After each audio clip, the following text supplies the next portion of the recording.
Enredando las mañanas. Esta va a ser la última columna de este año, digamos, por lo menos para mí.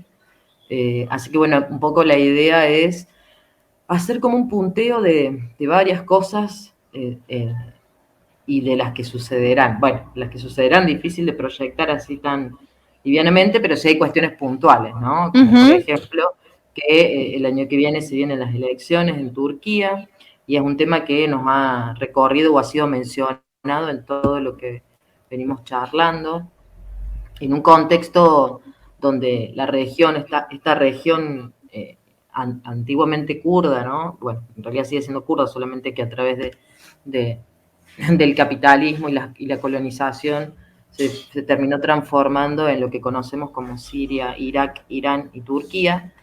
Pero bueno, la verdad que ha sido una mitad de la mitad del año a esta parte, y creo que hasta me estoy quedando corta, porque creo que empezó a ser mucho más convulsionado desde septiembre esta parte. Las 4 regiones están a flor de piel. Las 4 regiones están a flor de piel con en general un enemigo común, que en este caso es Erdogan, que es el presidente o actual presidente de Turquía, porque recordemos que además de atacar diferentes regiones, ataca su propia región, sus propios territorios, en la lucha que lleva adelante, que básicamente su objetivo es la aniquilación de la comunidad kurda en todas sus formas, ¿no? Entonces la idea es un poquito como charlar de en qué situación se encuentra cada región, brevemente, porque sabemos que es una columna de 15 minutos, pero para que nos quedemos con esta idea, ¿no? de lo convulsionado que es esta región de Medio Oriente. Sabemos que en particular suelo especializarme y enfocarme en esta región por las particularidades de la agencia de la que vengo y la temática que me atraviesa, pero bueno, Medio Oriente es mucho más que eso, lo sabemos, pero sería imposible abarcar la totalidad de regiones, pero también de complejidades, porque cada una de las regiones tiene sus complejidades, sus conflictos, y en general sí, y esto es un punto en común que tiene toda la región, están atravesadas por los intereses de los imperios, ¿no? Por los intereses de las potencias internacionales, que se ve que les gusta jugar a los soldaditos en Medio Oriente y hacer pruebas pilotos de un montón de cosas. La verdad que es terrible que esto suceda en una región que ha sido como el origen de lo que nosotros denominamos la civilización, como la conocemos hoy, ¿no? Y con la riqueza que tiene desde muchos lugares. Un poco lo que pasa con Latinoamérica, en eso hay como esa cuestión de paralelismos en cuanto a las regiones, a la biodiversidad, a la riqueza cultural, y bueno, por algo estamos siendo tan golpeados en ambos lados, ¿no? Vamos a ver cómo organizamos esto, ¿no? Por un lado decíamos que Turquía el año que viene va a tener elecciones y que Erdogan repite sistemáticamente que cuando se acercan las elecciones y ve que va a estar perdiendo intención de voto, comienza a jugar con varias cuestiones. Primero, inventarse un enemigo, que normalmente está vinculado con la comunidad kurda, con la lucha por la liberación de Kurdistán. Entonces, de repente aparecen estos atentados que lamentablemente dejan víctimas fatales y heridas, y rápidamente siempre el Estado turco se acomoda y señala al Partido de los Trabajadores del Kurdistán, a pesar de que todas las pruebas indican de que nada tiene que ver y que en general siempre ha quedado demostrado que es el mismo servicio secreto de Turquía el que permite que esos atentados se lleven adelante. Y posterior a que suceden estas cosas, como fue hace un mes atrás el atentado en Estambul, un poquito más de un mes, después automáticamente comienza a atacar las regiones donde Erdogan considera, entre comillas, que está ese enemigo imaginario que se crea a través de estos atentados y empieza a jugar con esta lógica del terror, ¿no? Que es muy, muy perversa, porque básicamente si ustedes no me votan, el terror va a seguir.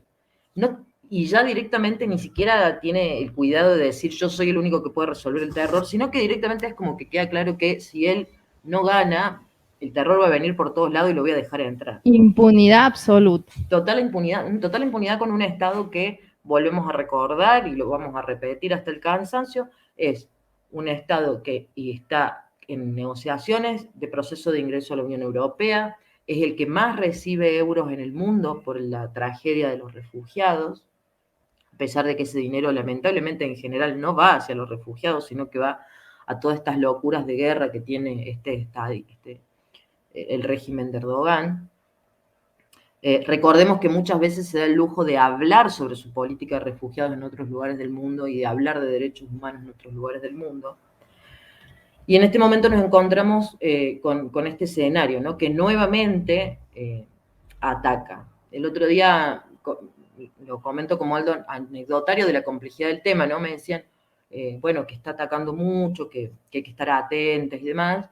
Y yo les respondía que en general es como que para mí es un continuado, ¿no? Es como que hay un poquito más de intensidad o menos, pero que prácticamente no hay una pausa. Hay mayor o menor visibilización, pero en general no hay una pausa de los ataques que Erdogan está llevando en el norte y el este de Siria, por un lado, en el norte de Irak, por el otro, y dentro de su propio territorio.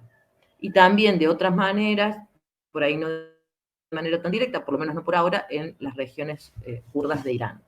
Y en este contexto seguimos denunciando, seguimos mencionando, las pruebas lo están indicando, hay veedores de derechos humanos, hay parlamentarios y parlamentarias que también lo están denunciando a nivel internacional, que los ataques están siendo directamente contra la población civil, contra hospitales, contra represas de agua, contra infraestructura y con pérdidas de personas, ¿no? No hay un enfrentamiento como si fuese una guerra.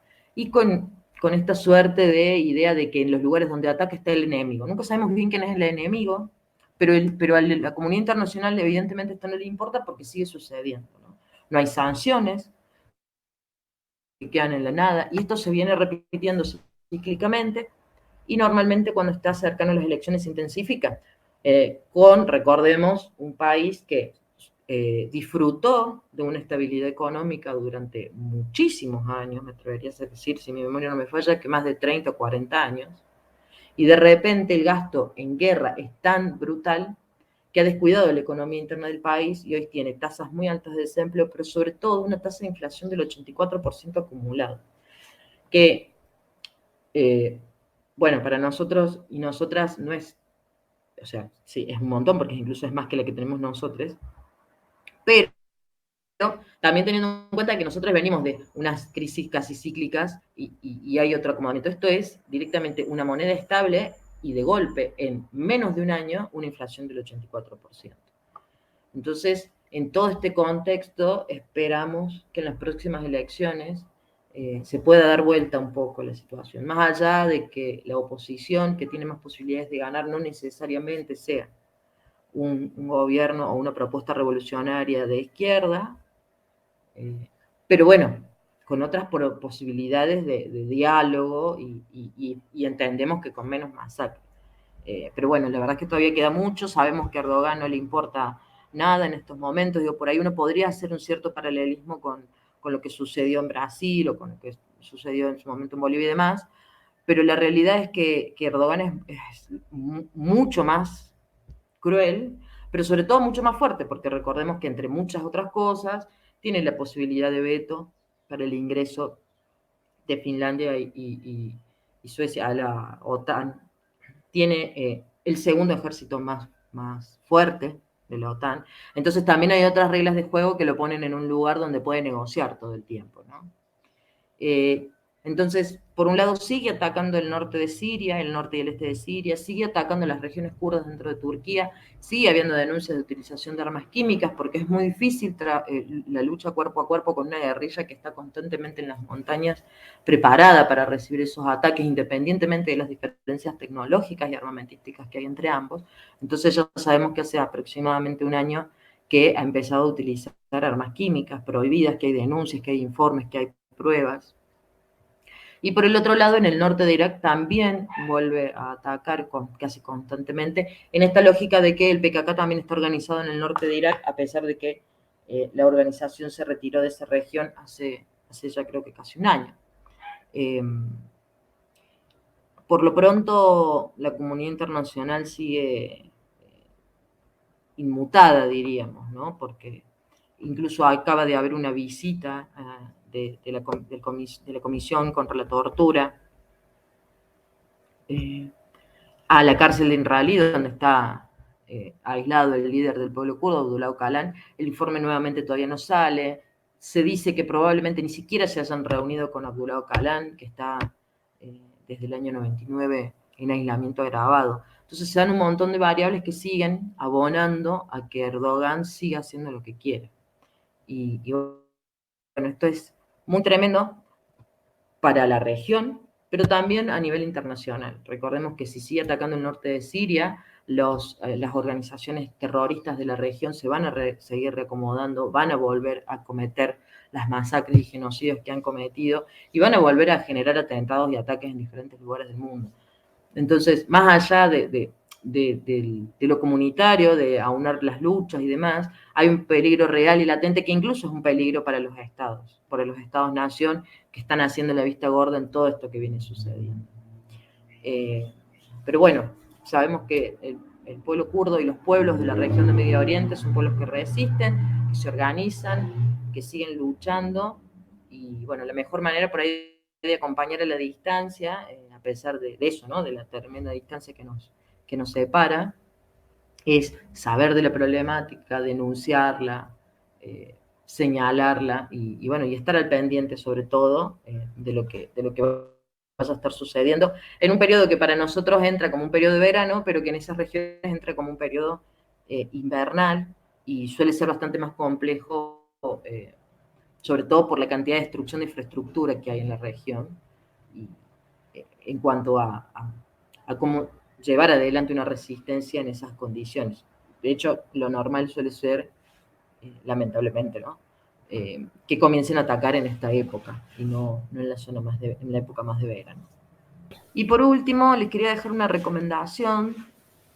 No esperen que de una película, no esperen que la película les haga una bajada de línea súper interesante sobre el conflicto sirio, porque no va a ser así. Yo primero dije, ay, no sé cómo me siento, pero la verdad me pareció una manera muy interesante de trabajar el tema de la problemática de las personas que son refugiadas. Es una historia verídica de 2 hermanas que nadan, que se van de Siria en medio de todo el conflicto de la guerra y que, bueno, que tienen que atravesar por igual, ¿no? Y digo por igual porque evidentemente no son personas que no tienen recursos, pero que te atraviesan por igual el proceso de salir del país, de poner su vida en peligro para poder llegar a Europa y después del tratamiento que se les da en Europa y cómo se van dando todas esas dinámicas, ¿no? Dentro y fuera de eso, desde la vida de estas 2 hermanas, que bueno, que como les digo, es una historia real, son nadadoras a nivel olímpico. Me parece como una interesante fotografía sin llegar a mostrar una crueldad real, porque seguramente debe ser mucho más tremendo. Digo, las instalaciones que muestran en las partes de los refugiados son un poco más amables de lo que hemos visto en otros lugares. En algunas zonas, en algunas partes de la película sí, en otras no. Pero la verdad que la recomiendo porque demuestra con mucha simpleza y a la vez con mucha crudeza y realidad qué tiene que atravesar una persona en su calidad de refugiado, ¿no? Y qué te lleva a tomar la decisión de irte de donde estás. Y qué implica el desarraigo. Se llama Las Nadadoras. Bueno, eso, insisto, no hay un trasfondo político muy, pero sí como pequeños colores de que algo pase que no está bueno, ¿no? Enredando las mañanas. El programa de la Red Nacional de Medios Alternativos.